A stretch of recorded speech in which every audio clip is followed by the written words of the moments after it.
Episode number 427 of the Locked On New York Rangers podcast. I'm your host, John Chick, and today we're going to be discussing a very simple concept, but something that I think is very important to the future of this team going forward, and that is which players on this New York Ranger team are facing the most uncertain future with the franchise going forward. It could be due to, a contract running out. Some of these players could be trade bait. They could be in a situation where they're about to be squeezed out by a prospect. A lot of different situations, a couple of different players to talk about here today, and we will get to that in just a second.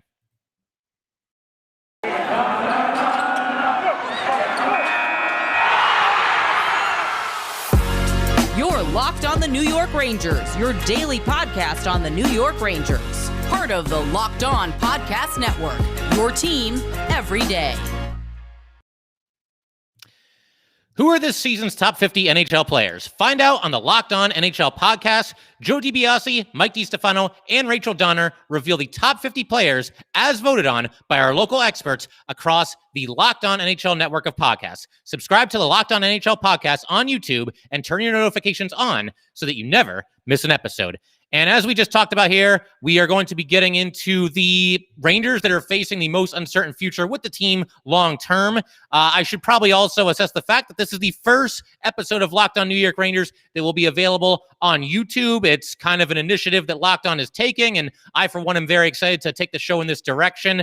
For those of you that are strictly audio podcast listeners, nothing changes for you. You can still get Locked On New York Rangers anywhere you get your podcast. Although I would say try YouTube at least once. Give it a shot. See if you like it. And, as I get more and more comfortable with YouTube, we're going to see what this thing can do. And I'm going to take full advantage of basically just everything that YouTube can do, all the different resources and the different things we can do to kind of incorporate into the episodes here. But for today, once again, very simple concept. This is just the players on the New York Rangers that are facing the most uncertain future with the team. And we're going to start with what I consider to be the biggest name on this list, and that's going to be Mika Zibanejad.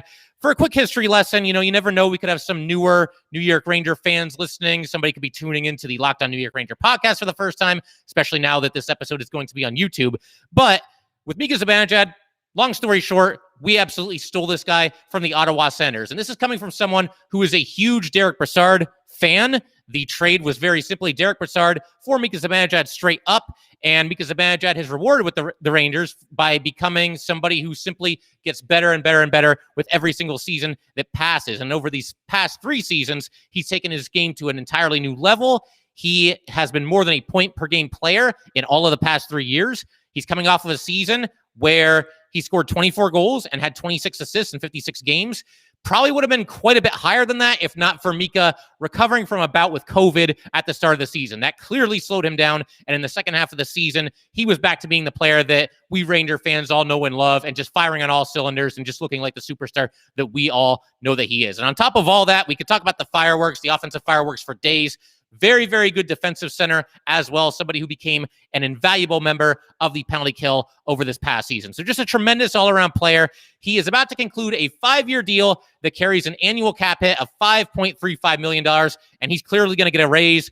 I, for one, am hopeful that it's the Rangers that give him that raise, but whether he's with the Rangers or someone else, he's going to be making quite a bit more than $5.35 million annually going forward. And I think if you're the Rangers, the time is right here, right now, to try to hammer out a long-term deal with Mika Zibanejad. Anybody that's listened to this show, you guys know that I'm a proponent of keeping Mika Zibanejad in the fold. I know there's some love for Jack Eichel, and everybody wants to see the Rangers strike some kind of a deal with the Buffalo Sabres and bring him in.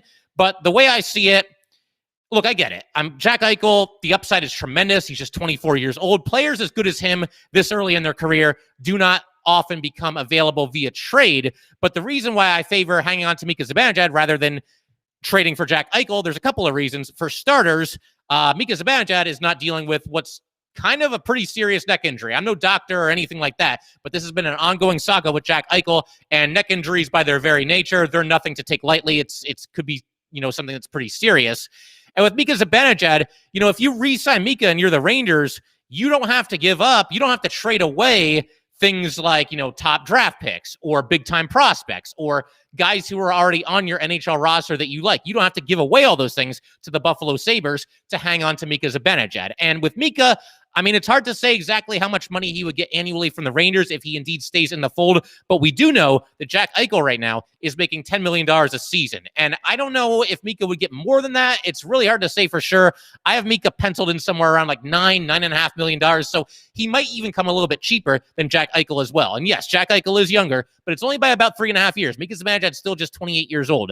So to me, stick with the known commodity. Stick with a guy who has clearly thrived under the bright lights of Madison Square Garden, gotten the job done in New York, and somebody who also is not dealing with a neck injury. But obviously, this could go one of a lot of different ways, and this is kind of a tricky situation because if you're the Rangers, you got to be careful here. You know, Chris Kreider, they re-signed him to a new 7-year deal when it was getting close to the trade deadline, not this past year, but the season before, and there's some Ranger fans who weren't really feeling that move. I did like the move. I think sooner or later, you have to keep somebody. You have to have a veteran presence in that locker room. You have to have somebody that's been a New York Ranger for more than just 2 or 3 years, and somebody who could be in line for the captaincy in Chris Kreider. And you could even say the same thing for Mika Zibanejad.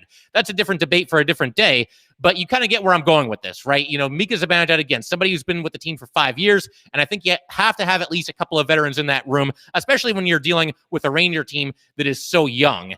And here's something else that I haven't really talked about in previous episodes, and another reason why I think Mika Zibanejad really needs to stay in the mix for the Rangers. I think if you're Drury, and you do have to do this cautiously, you can't just throw tons and tons of money at Mika and tons of years at Mika and don't give it a second thought. You have to approach this the right way.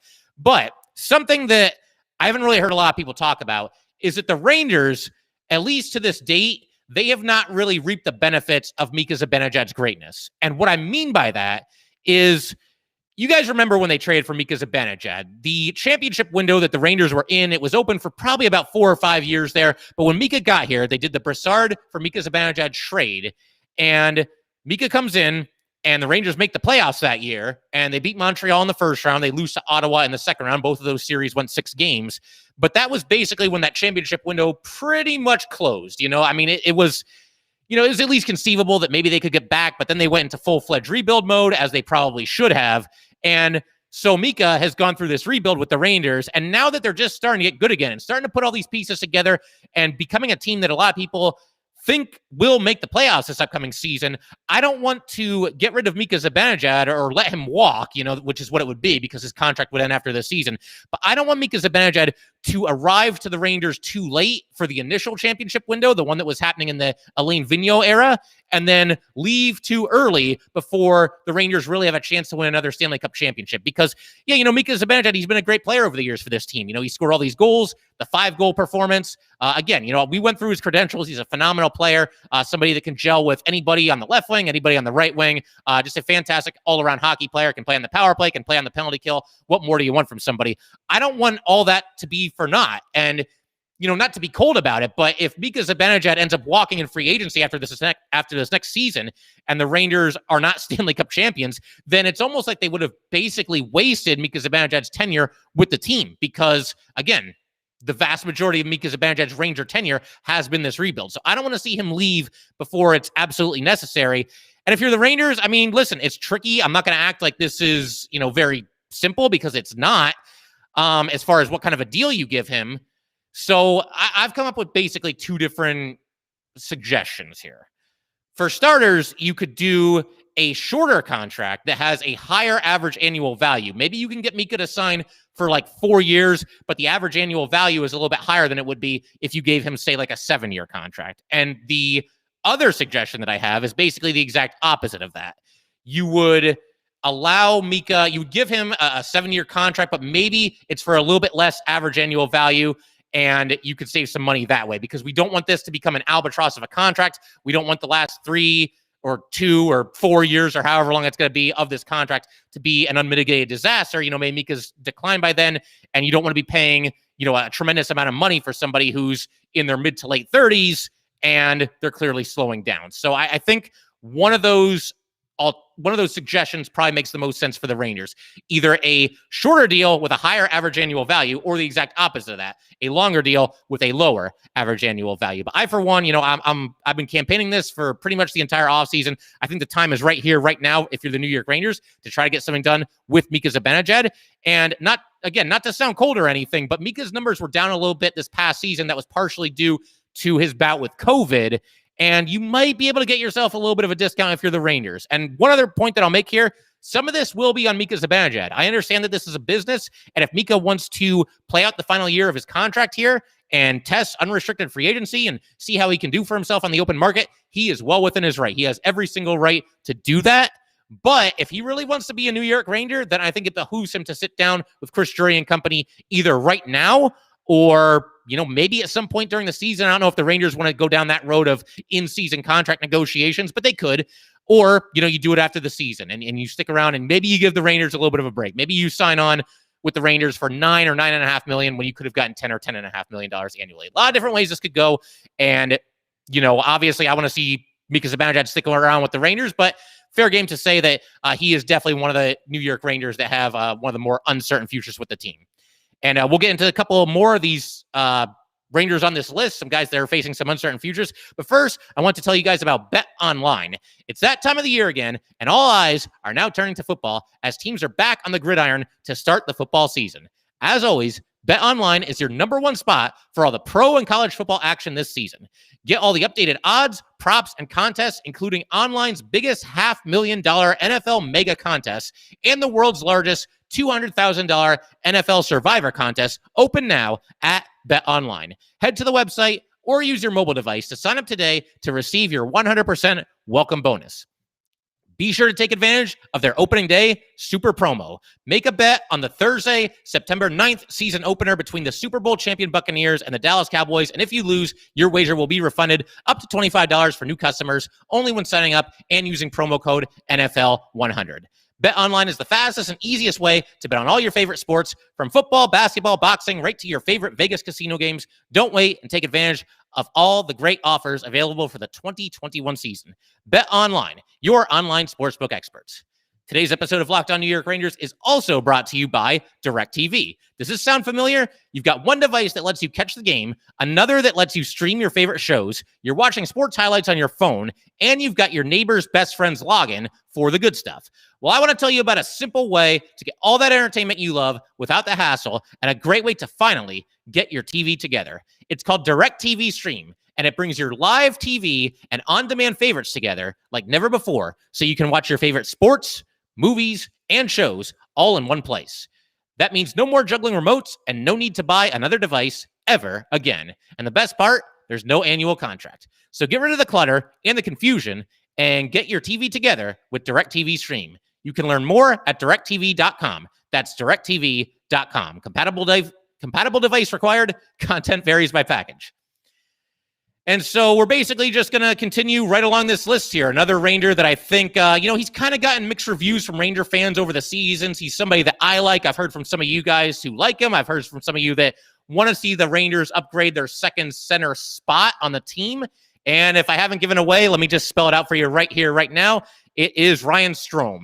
And he's another center that the Rangers basically stole. They traded with the Edmonton Oilers. They sent Ryan Spoon to Edmonton, and they got Ryan Strome in exchange. And Ryan Spooner is no longer in the NHL. So even if you're not the biggest Ryan Strome fan, you see that he has a couple of flaws in his game, whatever it might be, whatever your feelings on Ryan Strome might be, whether you love him or you would happily welcome a change at that second line center position, you got to admit, no matter who you are, the Rangers absolutely, positively stole this guy from the Edmonton Oilers as a fantastic trade, and he's done a pretty nice job. And the argument that the Ryan Strome naysayers always put out there is that, well, he's on a line with Artemi Panarin, so obviously his numbers are going to be inflated. And as I've said before on this podcast, but again, we might have some new listeners, especially now that we're on YouTube here. Ryan Strome, obviously he has benefited from playing with Artemi Panarin. You show me a center on this planet that wouldn't benefit from playing with Artemi Panarin. I don't think such a person exists. And so that's fine. He took advantage of an opportunity. I can remember, not this past season, but going into the 2019-2020 season, I looked at a very preliminary New York Ranger depth chart. It was before this podcast even existed. And I could remember seeing a depth chart that had Brett Howden listed as the number 2 center and Ryan Strome as number 3. We all know how that worked out. And once again, Ryan Strome, he didn't have it handed to him. He had to earn his spot on that second line. He took advantage of it. And he's basically played the best hockey that he's ever played in his life over these last couple of seasons here. So as far as, what it might take to re-sign him and if the Rangers should re-sign him and why he's facing an uncertain future. We're going to get into all that in just a second here. But I do want to mention the contract that he's coming off of. So we have kind of an idea of where to go with this. If we're the Rangers, and we're going to kind of put on our GM hats here. So for starters, he is coming off of kind of a bridge deal that he signed with the Rangers, a 2-year deal, carried an annual cap hit of $4.5 million. And I think, unlike Mika, with Mika, he's definitely going to get a raise. I think with Ryan Strome, he could end up coming in right around that same amount. He might get a little bit of a raise, maybe like $4.75 million, $5 million, whatever it might be. But I think that, if you're the Rangers, certainly you have to go into this season with Ryan Strome. His name came up quite a bit in trade talk pretty much through the entire offseason. And, the Rangers might package him in some kind of a deal for Jack Eichel or, Mark Scheifele. Evgeny Kuznetsov name came up a couple of times. And the Rangers ultimately did not end up doing that. And I, for one, am glad that they didn't do that. I would not break the bank to trade for Jack Eichel when, once again, you have a better in-house alternative in Mika Zibanejad. But for Strome, listen, if the Rangers don't make a trade for a center between now and the start of the season, Ryan Strome is going to be here. He's not going anywhere. He's not being traded because I don't know who centers the second line right now if it's not Ryan Strome and if you don't bring in somebody else via a trade. I mean, I suppose you could maybe go with Philip Hedl. Chris Drury addressed the media the other day, and he mentioned that he sees Philip Hedl as a center going forward. I disagree with that sentiment. I think Philip Hedl is much better suited to play the wing. We'll save that debate for another day. But for Ryan Strome, yeah, I mean, there's nowhere else to go to right now. And I know some people are excited about Morgan Barron and Carl Henriksen, but they're not there yet. I wouldn't just throw them out there on the second line on opening night this season. I think it's definitely a good thing that the Rangers still have Ryan Strome in the fold for at least one more year here. And as far as whether to re-sign Ryan Strome or not, it could go either way. And I know that a lot of Ranger fans, it's kind of split the fan base, Ryan Strome. Some people, again, they're very bullish on him. Other people want to see the Rangers go in a different direction. But I do think that it probably behooves the Rangers to at least consider it. And something else, another point that I have to make here, we're doing this list of Rangers who are facing uncertain futures with the team, right? And what position do the first two players that we've mentioned play? Well, they're centers, Mika Zibanejad and Ryan Strome. We've talked about in the past how the Rangers are a little bit thin at center to begin with. I suppose Barclay Goodrow helps with that a little bit. I mean, that's assuming that he's a center, although, these recent comments from Chris Drury that Philip Hedl is going to stay at center, that makes you think that maybe Barclay Goodrow might be on the wing. We'll see how they line up on opening night, and of course, that stuff can change as the season goes. But the bottom line, the point I'm trying to make here is Ryan Strome, Mika Zibanejad, they are the top two centers on the Rangers going into this season. They are both impending unrestricted free agents when this season ends. Do you really think if you're the Rangers, it's a good thing to let both of these guys walk in free agency and or trade them and or do anything with them that ensures that they will not be on the Rangers past this upcoming season? Look, if Mika walks in free agency or Strome is traded, one or the other, if you lose one of them, you can probably live with that because I did just mention a couple of the prospects that are coming along the way, and apparently the Rangers want to stick with Philip Hedl at center. So losing one of them, especially, if the Rangers were to work out some kind of trade with Jack Eichel, it's certainly not a death sentence, but losing two of them, I don't know. I mean, think about it. Let's say this season comes and goes, and Strome and Mika are both now going to other teams. The Rangers either traded them or they left in free agency, whatever it might be. They're both gone. That's the bottom line. So now we're going to be going into the 2022-2023 season without Strome and Mika. Who is centering these top two lines? I think you really need to, if you're the Rangers, keep at least one of these guys in the fold. But, Strome, just like Mika, he does have an uncertain future with this team, and part of his fate is going to be in his hands. How much does it mean to him to be a New York Ranger? How much does he want to see them kind of see the other side of this rebuild, get through this rebuild together, and go on to become bona fide contenders? How much does he value playing with Artemi Panarin?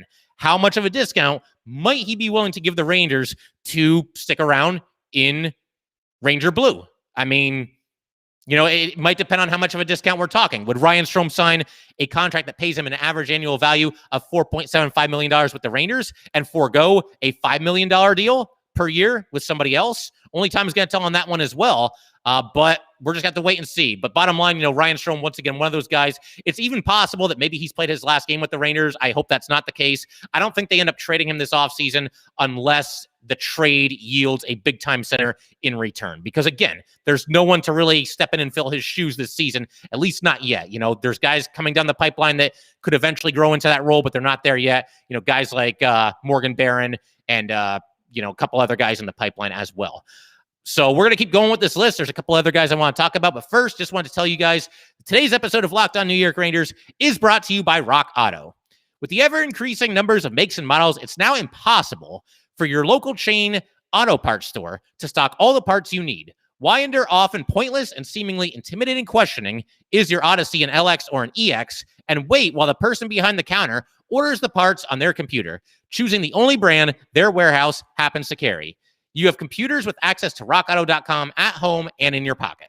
Save time and money when using Rock Auto. Why choose to spend 30%, 50%, even 100% more for the same parts from a chain store or car dealership? Rock Auto is a family business serving do-it-yourself customers for over 20 years. Rock Auto prices are reliably low for every customer. They have everything you could need: brake parts, tail lamps, motor oil, and even new carpet. Go explore their easy-to-use website today to find the solution to your auto part needs. Go to rockauto.com right now and see all the parts available for your car or truck. Write Locked On in their How Did You Hear About Us box so they know we sent you. Amazing selection, reliably low prices, all the parts that your car will ever need. rockauto.com. Today's episode of Locked On New York Rangers is also brought to you by Built Bar.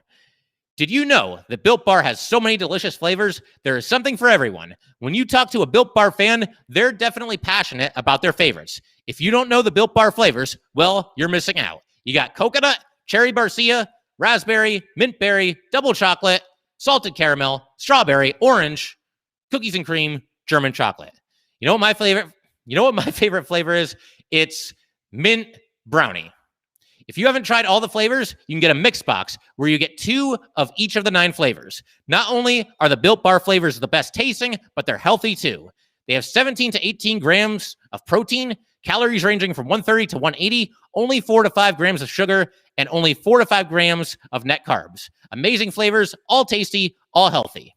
Go to Built.com and use promo code LOCKED15 and you'll get 15% off your order. Use promo code LOCKED15 for 15% off at Built.com.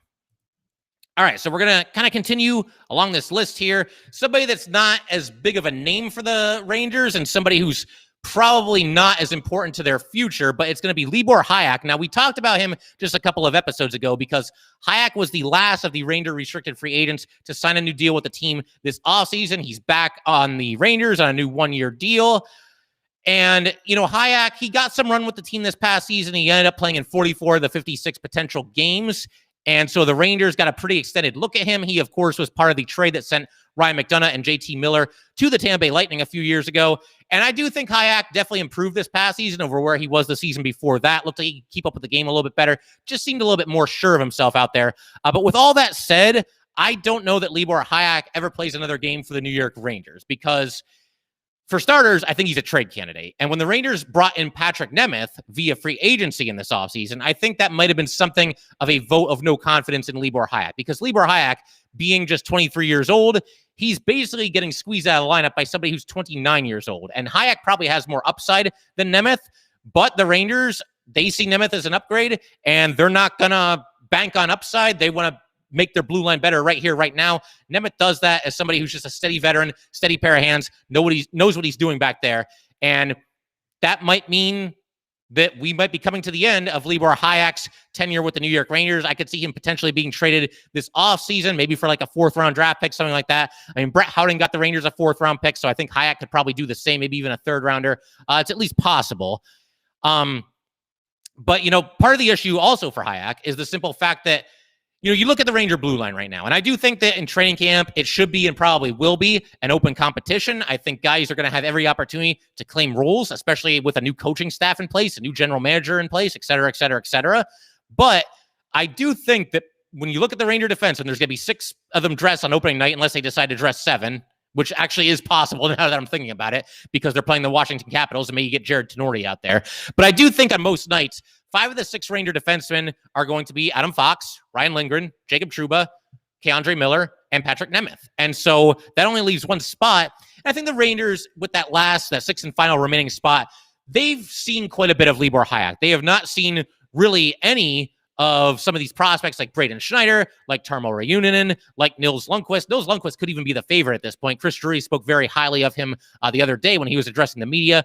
Zach Jones got some run with the team last season as well, showed some promise. So there's a lot of young Ranger defensemen who have either not made their NHL debut or have gotten very limited amount of playing time in the NHL. They have shown some promise, and the Rangers are excited about them. A lot of them were high draft picks, and when you look at it that way, I just don't know what the point of continuing to run Libor Hajek out there is if you're the Rangers and you're convinced that he doesn't have the kind of upside that some of these other guys do. And I think that's probably where the Rangers stand right now. Can't say that 100% certainty. I'm not inside the mind of Chris Drury, but just kind of connecting the dots here. I mean, again, you bring in a veteran defenseman in Patrick Nemeth, presumably to take Libor Hajek's spot, and then you've got all these other young kids as well. I just don't know where Libor Hajek fits in with this team next season. And so it wouldn't surprise me at all if he ends up getting traded. Certainly Libor Hajek, another guy who is facing an uncertain future with the New York Rangers.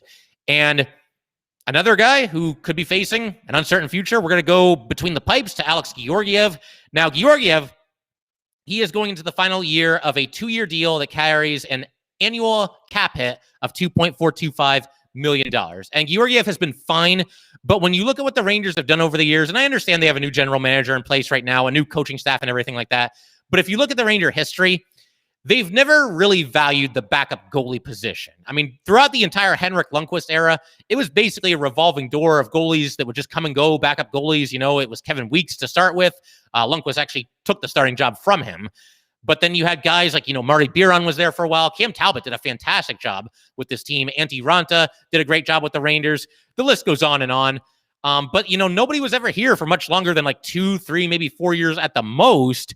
And again, I think the Rangers are just kind of in a place, they have so many young players that are going to need to be re-signed. They're going to need to be paid in due time. You've got guys like Adam Fox that's going to need to get paid eventually. Lafreniere, Kakko, maybe Vitaly Krasov, maybe K-Andre Miller. There's a pretty long list there. And so I can't see the Rangers really giving much of anything to the backup goalie. And I think this contract that Giorgiev is about to play out here, the 2-year deal that's paying him an average annual value, once again, of $2.425 million, that made sense at the time because the Rangers didn't really know then what they had in Igor Shesterkin. But now that Shesterkin, we've seen him, he got a handful of games during the pandemic season and, got into the one playoff game as well. But he played for a long time this past year. He appears as advertised. The Rangers were very, very high on him. He basically just confirmed all of their belief in him, and he got a nice payday for himself this offseason as a result of that as well. So I think Giorgiev was kind of kept around as Igor Shesterkin insurance. Like, let's make sure we've got a big-time, bona fide potential franchise goalie in Igor Shesterkin like we think we do before we let Alex Giorgiev get away from us. But now that they've seen Igor in action quite a bit more often, I think they'd be that much more willing to either trade Giorgiev this offseason, trade him near the deadline, who knows, or maybe even just let him go in free agency when next season rolls around. And one other factor that's kind of working against Giorgiev is that Keith Kincaid is still in the fold as well. He's got 1 year left on his deal, and he got into some games last year and I think performed quite a bit better than a lot of people would have expected. And so for that reason, I just think that, Alex Giorgiev, I don't know that he has all that certain of a future with the Rangers. I can see them trading him and maybe looking to get maybe even like a 2nd or 3rd round draft pick, because there's some teams out there that do sound like they're pretty bullish on Alex Giorgiev, and we'll see what happens there. But, again, Alex Giorgiev, like a lot of players on this list, not all of them, but a lot of them, I just get the feeling there's no way this guy is exactly going to be a Ranger for life, but we'll see how it shakes out. Another player that I want to throw out there is Julian Gautier. Now, when the Rangers traded for him, they gave up a defenseman in Joey Keane. They sent him to the Carolina Hurricanes. They get Julian Gautier in exchange. And I was all about the trade because, you look at Joey Keane, and I don't know how highly the Hurricanes think of him, but if Keane was around, you look at this logjam that they have on the blue line, I don't really know that he'd be having a role on this team either. And Gautier, a former first-round pick, somebody that's absolutely lit up the AHL, but for one reason or another, whether it was the small amount of games that he played for the Hurricanes or the games that he's played with the Rangers, that success just has not translated to the NHL. There's just too many games where you don't realize that he's out there. He kind of has a knack for taking some undisciplined penalties, and I just don't know where you put this guy because, you look at how the Rangers are constructed right now, and you've got to figure that 4th line is going to be a lot of the rough and tumble kind of players that the Rangers have brought in this offseason. Ryan Reeves is certainly going to be out there. Kevin Rooney will probably be centering the 4th line. And, we'll see how that shakes out. But nothing about Julian Gautier's game says fourth liner. And frankly, I don't think he's good enough or that he's shown enough to fight his way into a top 9 role. Again, you look at the Ranger depth chart, I just don't see how he gets in there. I guess it's at least possible, maybe he has a good training camp, maybe he has a good preseason, and maybe he edges out somebody like Vitaly Kravtsov, but I wouldn't be campaigning for that either, because even though Kravtsov's numbers were not spectacular last season, I thought he showed some potential, some promise, and Gautier's had some chances, and Kravtsov to date really has not. I think he played in 20 games this past offseason, so I don't see any way that Gautier squeezes his way into the top 9. I suppose it's at least possible. If you go with a third line, if the Rangers actually do have Filip Chytil centering the third line, then I suppose you could maybe put Gaudreau. No, that wouldn't work either, because Gaudreau, if you put him at the left wing, then what do you do with, Kreider, Lafreniere, and, Panarin, because that's obviously their position. So, yeah, we'll see. I mean, I don't know. To me, just Julian Gautier, I just don't see exactly how he fits into this team right now. And I wouldn't be surprised to see him get traded at some point in this offseason as well. Again, we'll see how it shakes out, but I can't see Julian Gautier being a Ranger for life either. And then just a couple of honorable mentions that I want to throw in here right at the end here. I'm not going to talk for too long about these guys because we are kind of running short on time here. But I'm going to lump Filip Chytil and Vitaly Kravtsov together. I'm not necessarily campaigning for this to happen because, I think they're both very young, exciting players who certainly have some upside, and I certainly wouldn't just give them away. But, the Rangers have been linked to Jack Eichel for more than a year now. There's still rumors that maybe there's one more move that the Rangers could make this offseason. And, I mean, if you're going to bring in a Jack Eichel or you're going to bring in a bona fide established NHL center, you got to give a little to get a little. So I think, a team like the Buffalo Sabres or maybe one of these other downtrodden teams, they'd be looking for some young talent in return. And Filip Chytil and Vitaly Kravtsov definitely both fit the bill. Again, I am not campaigning. I'm not trying to push Filip Chytil or Vitaly Kravtsov out the door. I'm just acknowledging the fact that if the Rangers make a trade, pretty good chance at least one of those two guys is going to be involved in it. And then one more name that I'll throw in there is kind of having an uncertain future is Braden Schneider. Now, the Rangers, not this past draft, the one that just happened, but the year before that, he was their second of 2 first-round picks, the other, of course, being Alexis Lafreniere. And the thing I like about Schneider, old school, physical, tough defenseman, somebody, you look at these scouting reports, most of the scouts agreed that Schneider's floor was as safe as just about any of the players in the draft. And I think he's somebody that eventually could step onto the Rangers and settle into a top 4 role and be just kind of an old school throwback, tough to play against defenseman. But once again, if the Rangers are going to strike a trade in this offseason, then I could see Braden Schneider being a very attractive piece for some kind of a package for Eichel or whatever center or whatever player it might be around the NHL. If you're a team that's, sending away an established NHL player, you might want somebody like Braden Schneider coming over to your team in return. So for that reason, I think he could be vulnerable as well. He's somebody could go one way or the other. Braden Schneider could get traded before he ever plays a game with the Rangers, or he might be a Ranger defenseman for the next decade plus. It really could go either way. Anything in between is certainly on the table as well. That's going to pretty much do it for today, though, guys. Hopefully you enjoyed this, the YouTube debut here. We are going to sort of do a 9/11 retrospective episode this Monday. I thought about doing it today, but I want to kind of let everything play out, let 9/11 kind of come and pass, and just kind of collect my thoughts on the entire situation. Obviously, the Yankees are going to be playing the Mets Friday, Saturday, and Sunday. I'm sure that's going to be an emotional game on Saturday. We'll see how that goes. I'm sure I'll talk about that at least a little bit. I know it's a hockey podcast, but we can talk about that a little bit. So we'll have that. And we're also going to be going back to 5 episodes per week, beginning with the week of September 20th. So definitely looking forward to that as well. Just giving you guys Ranger coverage every single day. And yeah, that's going to pretty much do it for today, guys. Once again, if you'd like to get in touch with this podcast, please send an email to lockedonnyrangers@gmail.com. Once again, that is lockedonnyrangers@gmail.com. Definitely give us a follow on Twitter as well, @LO_NY_Rangers. Once again, that is @LO_NY_Rangers. And if you're watching on YouTube, you can see my Twitter handle there as well, right here. Yeah, there we go. @JChick17. You can follow me on there as well. So once again, thanks for tuning in to the pilot Locked On New York Rangers YouTube episode. And hopefully you guys will come back for the next one as well. And that'll pretty much do it for today. Thanks again. See you next time. Betting on the NHL doesn't have to be a guessing game if you listen to the new Locked On Bets podcast hosted by your boy Q and handicapping expert Lee Sterling. Get daily picks, blowout specials, wrong team favorite picks, and Lee Sterling's lock of the day. Follow the Locked On Bets podcast brought to you by betonline.ag wherever you get your podcasts.